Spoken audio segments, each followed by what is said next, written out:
Hey everybody, the following is an excerpt from the monthly Rahdo Roundup, and if you'd like to see the rest of the roundup, you can hit that eye up in the top right corner of the screen, or if you'd like to know more about the game, you can follow the link down in the show notes.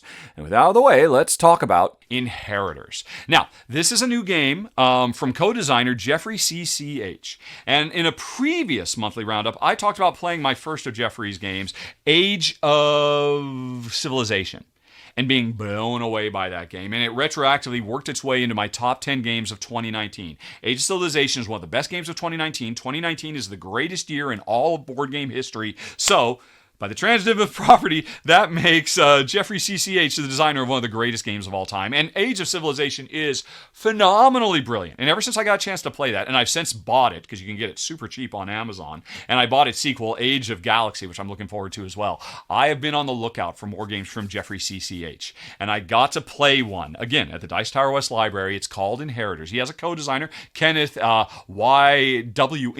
Don't know Kenneth, but I do know Jeffrey, and I got to tell you, folks, this game blew me and Jen away. And that solidifies and cements the fact that Jeffrey CCH might, before too long, make it into my top 10 favorite designers, because Age of Civilization was amazing, and everybody who's played it agrees, for the most part. Ever since I said that, I've gotten so much feedback that, yes, where have you been? We've all think the game is amazing.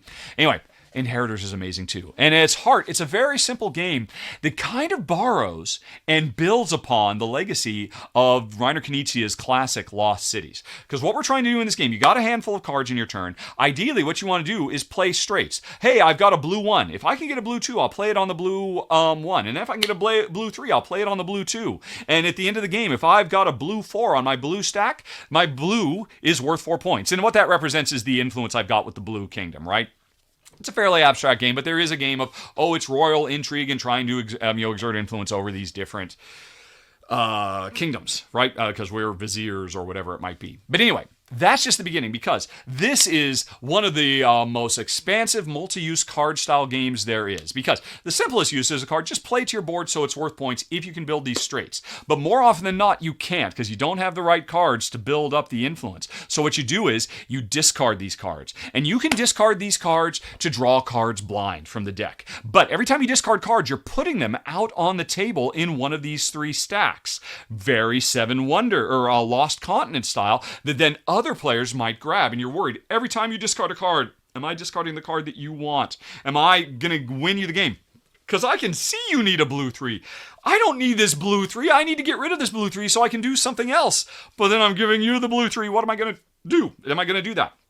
So all that Lost City stuff is brilliant here, especially because it works for more than 2 players. You can play it, I think, up to 4. But anyway, it's a great 2-player game too. Jen, I loved it.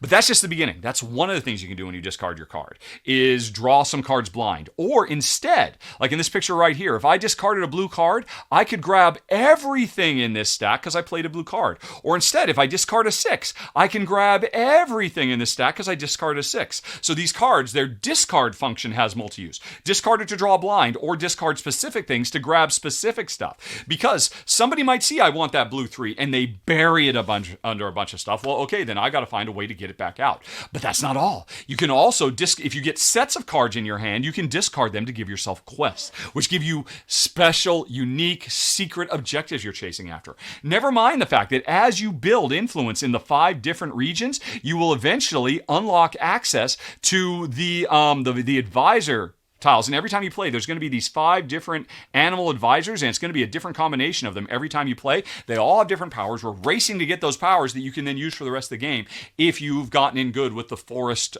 kingdom or the mountain kingdom or whatever it is. And every time you play, like I said, there's 10 of these and you're only going to have 5. So there's going to be a lot of variety there too.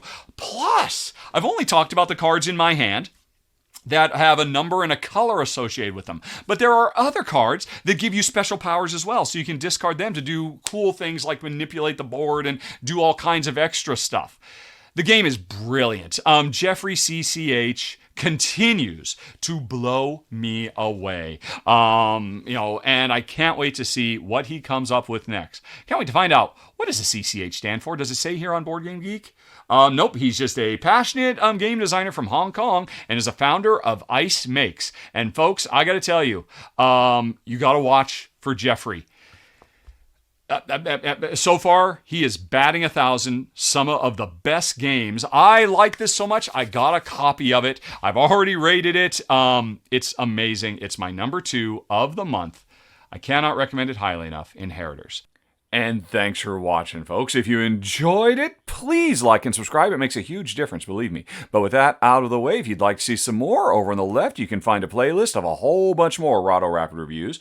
Up in the top right, there's the latest thing that's been added to the channel. And in the bottom right, you've got something YouTube recommends. Okay, folks, thanks for watching.